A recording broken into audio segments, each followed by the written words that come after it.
उषा मंगेशकर श्रोता बंधु के एक स्वर में पलकी प्रणाम करत थे।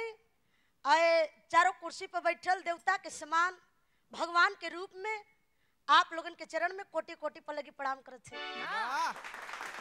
क्या नाम है?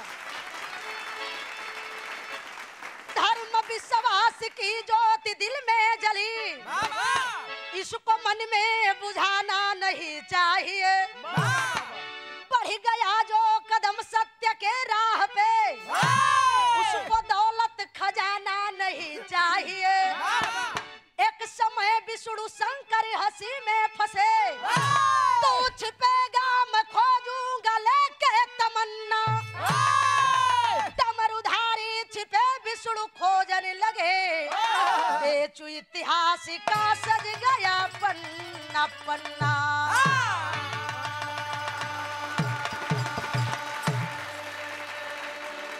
साथियों कहानी पर गौर करेंगे आप लोग। विराह हमार शुरुआत हो गई, एक लाइन विराह हम कव्वाली लग गई बहादुर। अरे वाह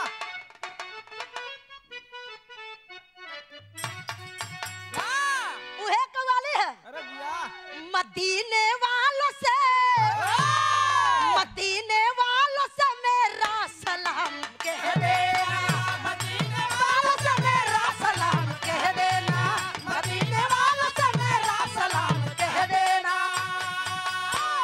भाव में बतावल गई, बतावल जाला बाबू सबका मालिक एक। अरे वाह कहनाम है कैसे?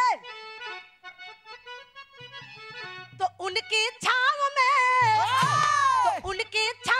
खिलता पूरा जहान सुनो, उनकी छाव में खिलता पूरा जहान सुनो, उनकी छाव में खिलता पूरा जहान सुनो।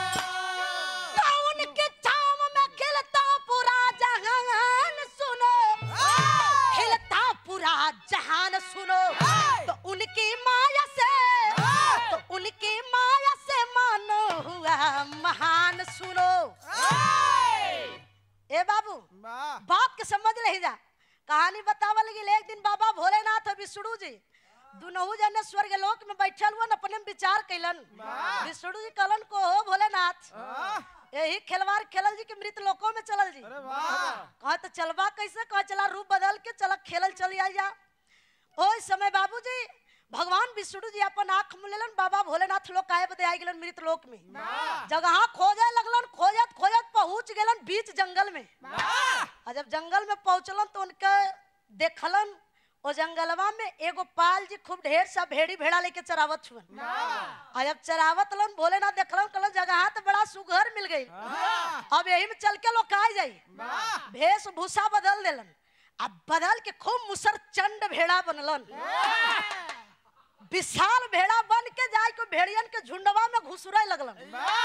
आज जब घुसुरे लगलन तो कुल भेड़ियन लगलिन कुल तन्नाय तन्नाय भागे।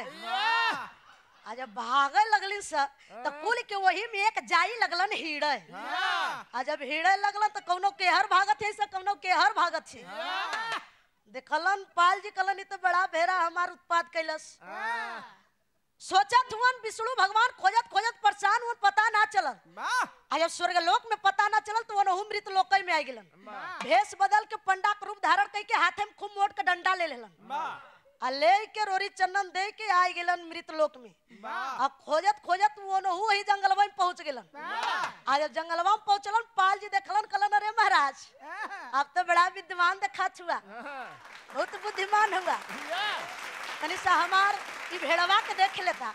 जितना है कुल भेड़ी भेड़ा लौकत हन से ना, ई भेड़ी भेड़ा में कट हमार सुघर भेड़ा है। पता कहे इत्यादि से चलत खातना खाली छीकता। कुल भेड़ी हमार परेशान है, इससे कुछ कह देता तनी सा हमरे भेड़वा के, खाली छीकत ही सच्ची। ओ समय बाबूजी पाल जी से कलन ठीक बात तोरे भेड़ा के देख के ले ला चल दलन, भेड़ा के नजर झारे विराम तर्ज लगे।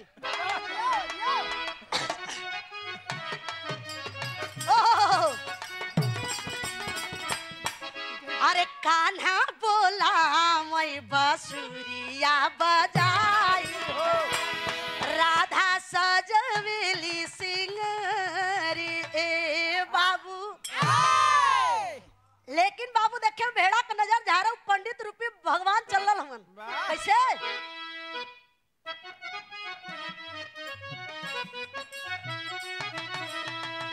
अरे हथवा ले राखी विष्णु कैलन धिया नवा हो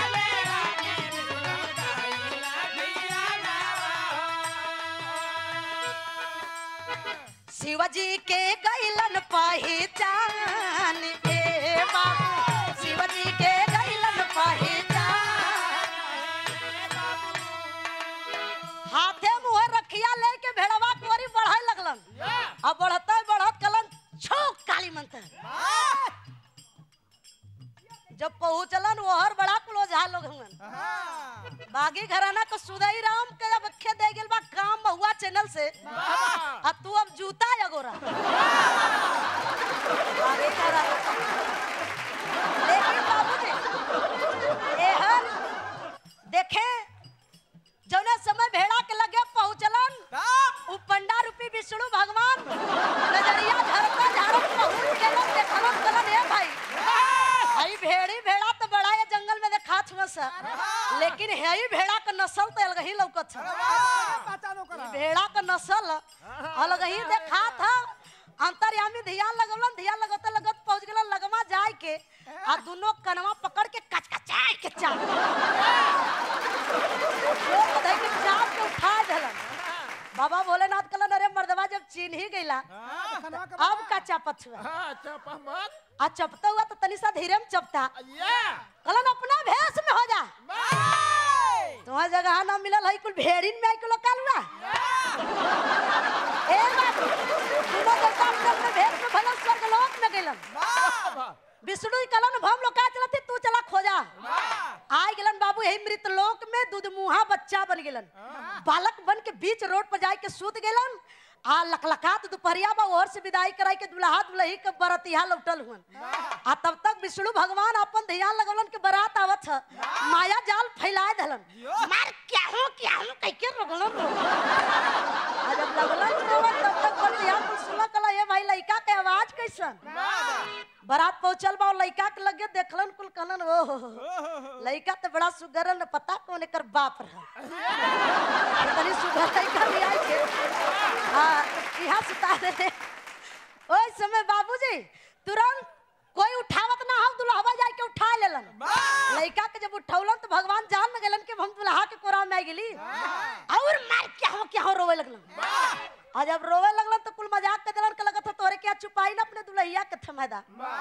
आ जब दुल्ही के यहाँ दुल्हा ले जाई के देलन तो भगवान जान गेलन कि दुल्हा के कोरा से दुल्ही के कोरा में आ गेली तो और मार किलकिलाई लगलन रोवे आ जब रोवे लगलन तो दुल्हा धीरे से मजाक के देलन लगत छै से छुपाई तनी सा धरा दे शायद लइका छुपा जाओ ए बाबू नई नवेली दुल्हन शर्माते शर्माते पति के बात मान के अपन छाती धरा देली आ जब छाती धरवली तो देखे भइल का तेरी के भाव लगे अरे गागर में जैसे सागर भर गयल अरे गागर में जैसे सागर भर गयल छाती धरत प्रभु के भइले प्रेम उदाग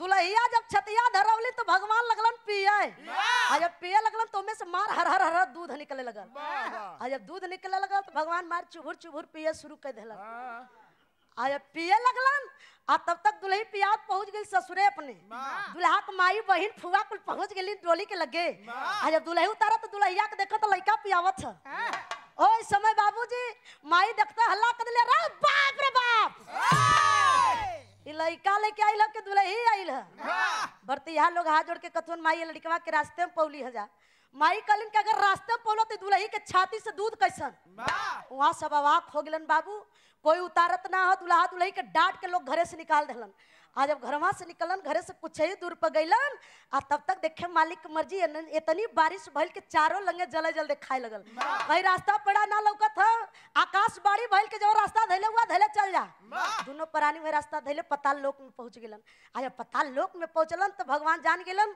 कि हमरे खातिर बड़ा परेशान भेल ई लोगन के जगह जमीन दे के बसा दे घर दुआर दे के बसा दे देखे करत का मास्टर बिरहान बदल गई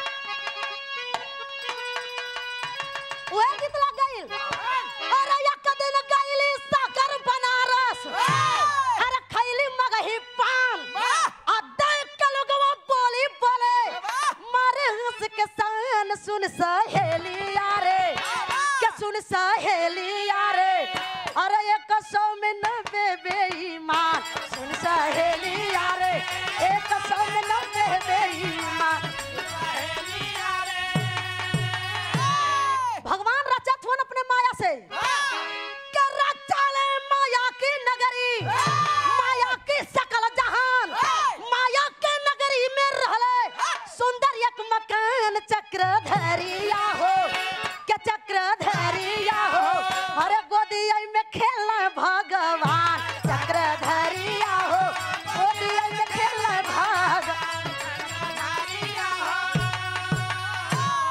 माया नगरी बसा दिलन दोनों प्राणी लड़का के लेके रह लगलन। धीरे धीरे समय काफी बीत गई। बाबा भोलेनाथ परेशान हुन कोनो पता ना है विष्णु जी का वनहु भेष भूषा बदल के पताल लोक में पहुंच गेलन।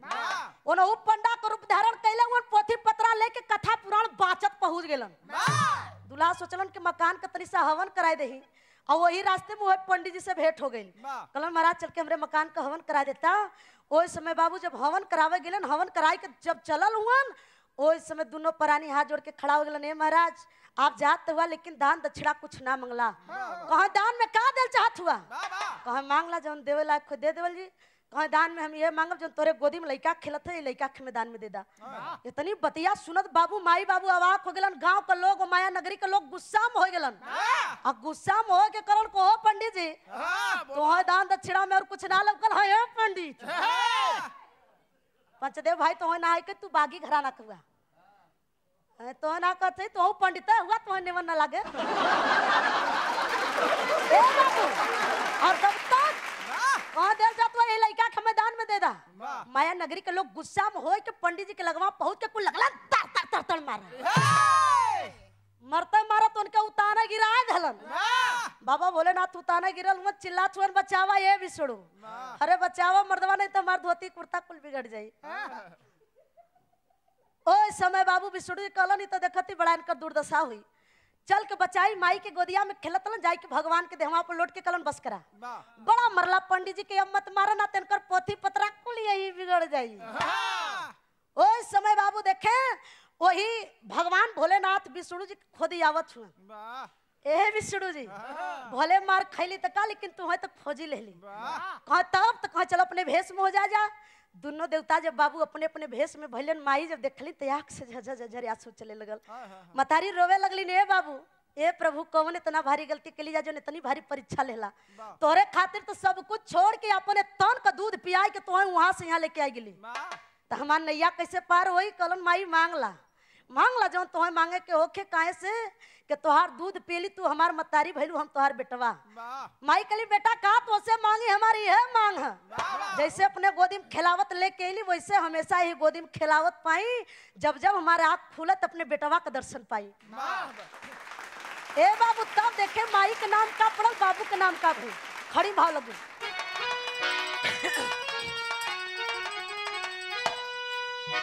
विष्णु शंकर के इस परस से तब आदर बढ़ गया। माई बाबूजी का नाम क्षीर सागर पड़ी गल।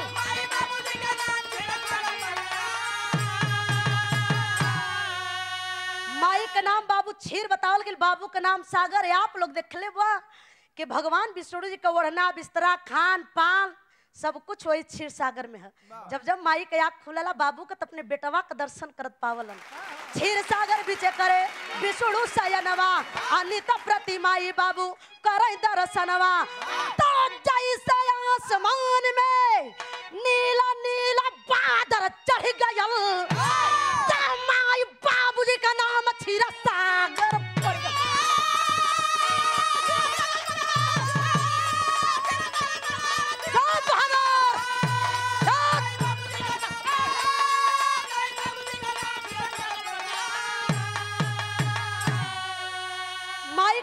बाबू क्षीर में बताल गई बाबू के सागर आखिरी लाइन में कहना है गुरुदीन मोहम्मद राम सेवक सिंह शिव बदन की बानी कथन करे कवि हरिद्वार संग बेचू अंबिका ज्ञानी हो। अरे कागर में जैसे सागर भर गयल बाबू लाल के रक्षक नटवर नागर कागर में जैसे सागर